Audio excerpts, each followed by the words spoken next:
नमस्कार मित्रों, आज हम बात करेंगे कि रेवती नक्षत्र के 4 चरणों में शुक्र का क्या फल होगा। मित्रों, यदि आपकी कुंडली में शुक्र रेवती नक्षत्र में बैठे हैं तो क्या फल होगा, आइए हम जान लेते हैं।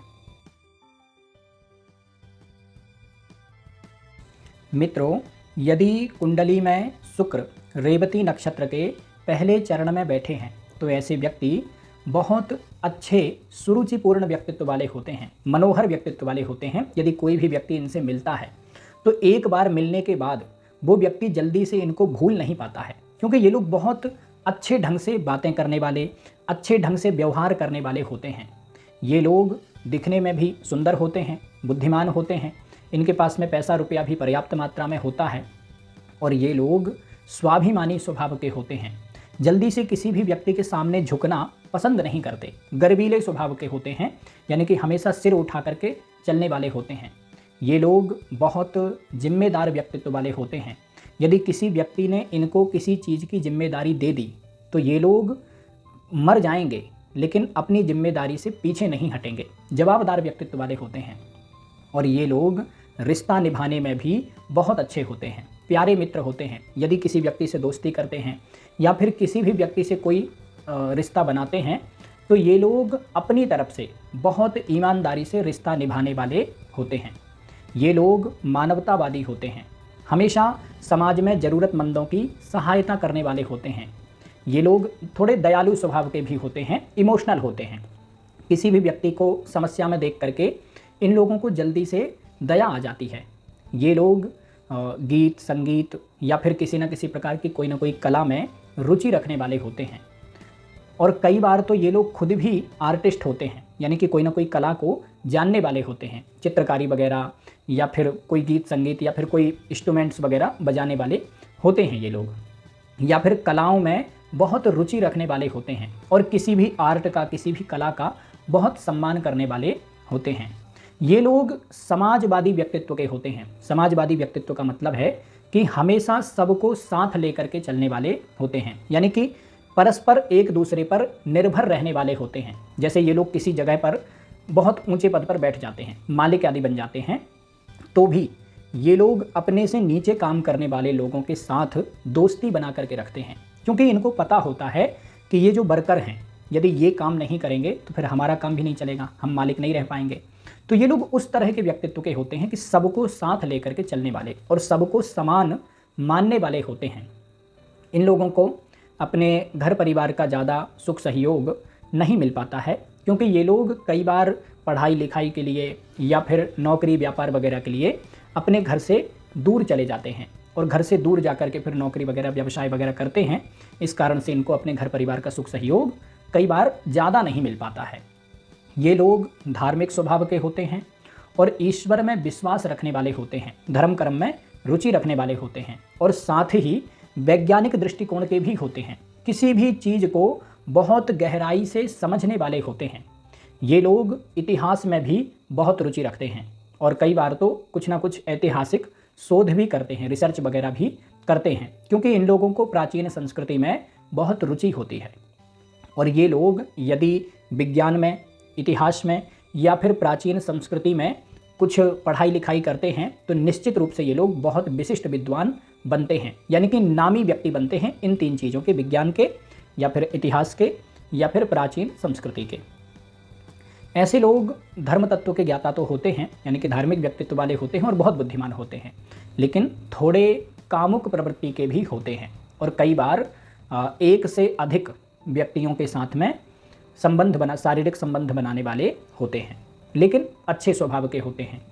यदि किसी महिला की कुंडली में शुक्र रेवती नक्षत्र के पहले चरण में बैठे हैं और लग्न चित्रा नक्षत्र में है, कोई भी चित्रा नक्षत्र के कोई भी चरण में यदि लग्न है तो ऐसी महिला अत्यंत सुंदर होती है, बहुत सुंदर होती है और ऐसी महिला अपने पति की बहुत प्यारी होती है। ऐसे महिला को उनका पति बहुत प्रेम करने वाला होता है और ऐसी महिला का वैवाहिक जीवन बहुत अच्छा रहता है। ऐसी महिला अपने ससुराल की नगीना होती है, यानी कि अपने ससुराल में 4 चांद लगाने वाली होती है। मित्रों, यदि कुंडली में शुक्र रेवती नक्षत्र के दूसरे चरण में बैठे हैं तो ऐसे व्यक्ति दिखने में सुंदर होते हैं, लेकिन ऐसे लोग सांसारिक व्यवहार से विमुख होते हैं। इन लोगों का समाज में ज़्यादा मन नहीं लगता है, घर परिवार में भी इनका ज़्यादा मन नहीं लगता। ये लोग थोड़े साधु स्वभाव के होते हैं, संतों जैसे स्वभाव के होते हैं।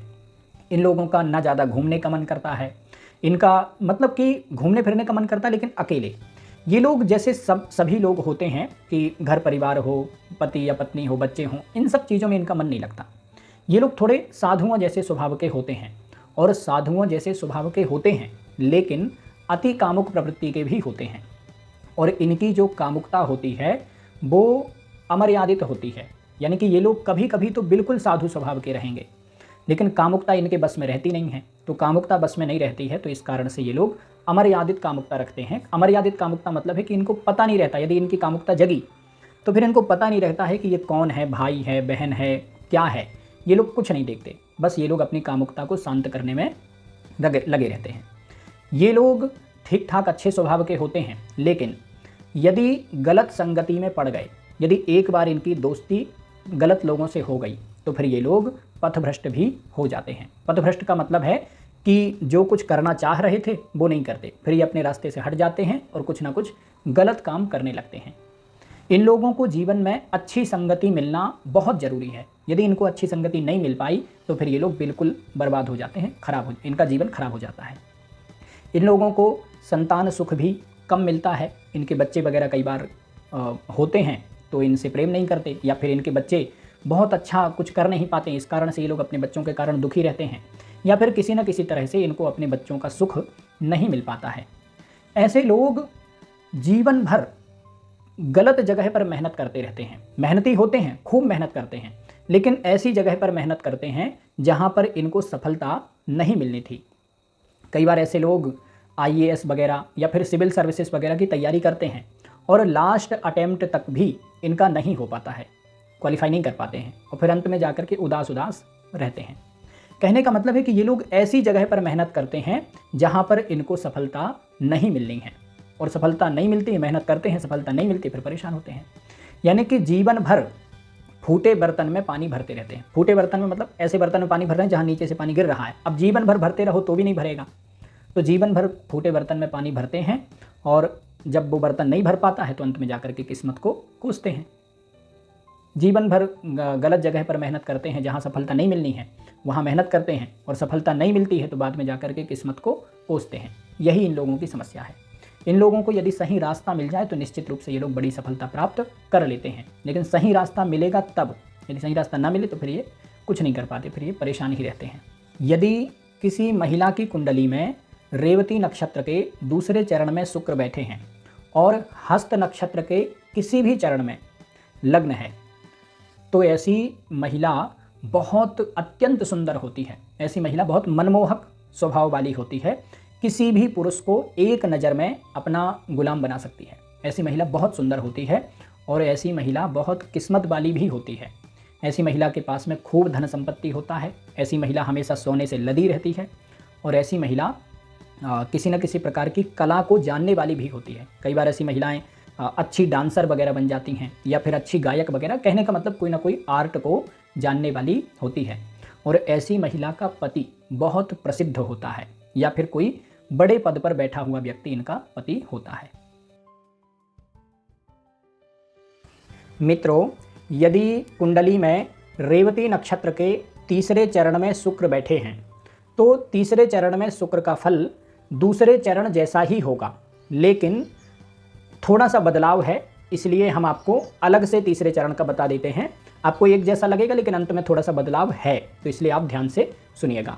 तो ऐसे व्यक्ति दिखने में सुंदर होते हैं, लेकिन ऐसे लोग सांसारिक व्यवहार से विमुख होते हैं। इन लोगों का समाज में ज़्यादा मन नहीं लगता है, घर परिवार में भी इनका ज़्यादा मन नहीं लगता। ये लोग थोड़े साधु स्वभाव के होते हैं, संतों जैसे स्वभाव के होते हैं। इन लोगों का ना ज़्यादा घूमने का मन करता है, इनका मतलब कि घूमने फिरने का मन करता है लेकिन अकेले। ये लोग जैसे सभी लोग होते हैं कि घर परिवार हो, पति या पत्नी हो, बच्चे हों, इन सब चीज़ों में इनका मन नहीं लगता।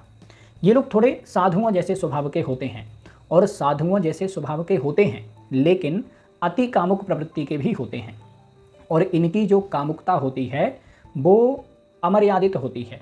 यानी कि ये लोग कभी कभी तो बिल्कुल साधु स्वभाव के रहेंगे, लेकिन कामुकता इनके बस में रहती नहीं है। तो कामुकता बस में नहीं रहती है तो इस कारण से ये लोग अमर्यादित कामुकता रखते हैं। अमर्यादित कामुकता मतलब है कि इनको पता नहीं रहता, यदि इनकी कामुकता जगी तो फिर इनको पता नहीं रहता है कि ये कौन है, भाई है, बहन है, क्या है। ये लोग कुछ नहीं देखते, बस ये लोग अपनी कामुकता को शांत करने में लगे रहते हैं।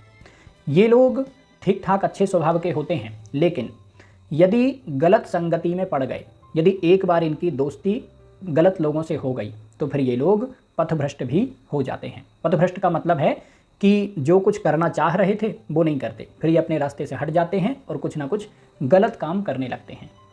इन लोगों को जीवन में अच्छी संगति मिलना बहुत ज़रूरी है। यदि इनको अच्छी संगति नहीं मिल पाई तो फिर ये लोग बिल्कुल बर्बाद हो जाते हैं, इनका जीवन खराब हो जाता है। इन लोगों को संतान सुख भी कम मिलता है। इनके बच्चे वगैरह कई बार होते हैं तो इनसे प्रेम नहीं करते, या फिर इनके बच्चे बहुत अच्छा कुछ कर नहीं पाते, इस कारण से ये लोग अपने बच्चों के कारण दुखी रहते हैं, या फिर किसी न किसी तरह से इनको अपने बच्चों का सुख नहीं मिल पाता है। ऐसे लोग जीवन भर गलत जगह पर मेहनत करते रहते हैं। मेहनती होते हैं, खूब मेहनत करते हैं, लेकिन ऐसी जगह पर मेहनत करते हैं जहाँ पर इनको सफलता नहीं मिलनी थी। कई बार ऐसे लोग IAS वगैरह या फिर सिविल सर्विसेज वगैरह की तैयारी करते हैं और लास्ट अटेम्प्ट तक भी इनका नहीं हो पाता है, क्वालिफाई नहीं कर पाते हैं और फिर अंत में जाकर के उदास रहते हैं। कहने का मतलब है कि ये लोग ऐसी जगह पर मेहनत करते हैं जहाँ पर इनको सफलता नहीं मिलनी है, और सफलता नहीं मिलती है, मेहनत करते हैं, सफलता नहीं मिलती, फिर परेशान होते हैं। यानी कि जीवन भर फूटे बर्तन में पानी भरते रहते हैं। फूटे बर्तन में मतलब ऐसे बर्तन में पानी भर रहे हैं जहाँ नीचे से पानी गिर रहा है। अब जीवन भर भरते रहो तो भी नहीं भरेगा, तो जीवन भर फूटे बर्तन में पानी भरते हैं और जब वो बर्तन नहीं भर पाता है तो अंत में जाकर के किस्मत को कोसते हैं। जीवन भर गलत जगह पर मेहनत करते हैं, जहाँ सफलता नहीं मिलनी है वहाँ मेहनत करते हैं और सफलता नहीं मिलती है तो बाद में जाकर के किस्मत को कोसते हैं। यही इन लोगों की समस्या है। इन लोगों को यदि सही रास्ता मिल जाए तो निश्चित रूप से ये लोग बड़ी सफलता प्राप्त कर लेते हैं, लेकिन सही रास्ता मिलेगा तब, यदि सही रास्ता ना मिले तो फिर ये कुछ नहीं कर पाते, फिर ये परेशान ही रहते हैं। मित्रों, रेवती नक्षत्र के चौथे चरण में शुक्र का फल रेवती नक्षत्र के पहले चरण में शुक्र के फल जैसा ही है। आप सुनेंगे तो आपको एक जैसा लगेगा, लेकिन अंत में थोड़ा सा बदलाव है, इसलिए आप ध्यान से सुनिएगा। हम सभी चरणों का अलग अलग फल इसलिए बता दे रहे हैं ताकि आपको परेशानी ना हो, आप सावधानी से सुन सकें, ठीक है। तो ऐसे व्यक्ति बहुत अच्छे सुरुचिपूर्ण व्यक्तित्व वाले होते हैं, मनोहर व्यक्तित्व वाले होते हैं। यदि कोई भी व्यक्ति इनसे मिलता है तो एक बार मिलने के बाद वो व्यक्ति जल्दी से इनको भूल नहीं पाता है, क्योंकि ये लोग बहुत अच्छे ढंग से बातें करने वाले, अच्छे ढंग से व्यवहार करने वाले होते हैं। ये लोग दिखने में भी सुंदर होते हैं, बुद्धिमान होते हैं, इनके पास में पैसा रुपया भी पर्याप्त मात्रा में होता है और ये लोग स्वाभिमानी स्वभाव के होते हैं।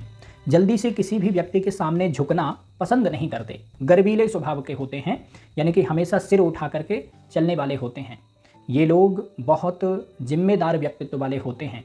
यदि किसी व्यक्ति ने इनको किसी चीज़ की जिम्मेदारी दे दी तो ये लोग मर जाएंगे, लेकिन अपनी जिम्मेदारी से पीछे नहीं हटेंगे। जवाबदार व्यक्तित्व वाले होते हैं और ये लोग रिश्ता निभाने में भी बहुत अच्छे होते हैं, प्यारे मित्र होते हैं। यदि किसी व्यक्ति से दोस्ती करते हैं या फिर किसी भी व्यक्ति से कोई रिश्ता बनाते हैं तो ये लोग अपनी तरफ से बहुत ईमानदारी से रिश्ता निभाने वाले होते हैं। ये लोग मानवतावादी होते हैं, हमेशा समाज में ज़रूरतमंदों की सहायता करने वाले होते हैं। ये लोग थोड़े दयालु स्वभाव के भी होते हैं, इमोशनल होते हैं। किसी भी व्यक्ति को समस्या में देख करके इन लोगों को जल्दी से दया आ जाती है। ये लोग गीत संगीत या फिर किसी न किसी प्रकार की कोई ना कोई कला में रुचि रखने वाले होते हैं और कई बार तो ये लोग खुद भी आर्टिस्ट होते हैं, यानी कि कोई ना कोई कला को जानने वाले होते हैं, चित्रकारी वगैरह या फिर कोई गीत संगीत या फिर कोई इंस्ट्रूमेंट्स वगैरह बजाने वाले होते हैं ये लोग, या फिर कलाओं में बहुत रुचि रखने वाले होते हैं और किसी भी आर्ट का, किसी भी कला का बहुत सम्मान करने वाले होते हैं।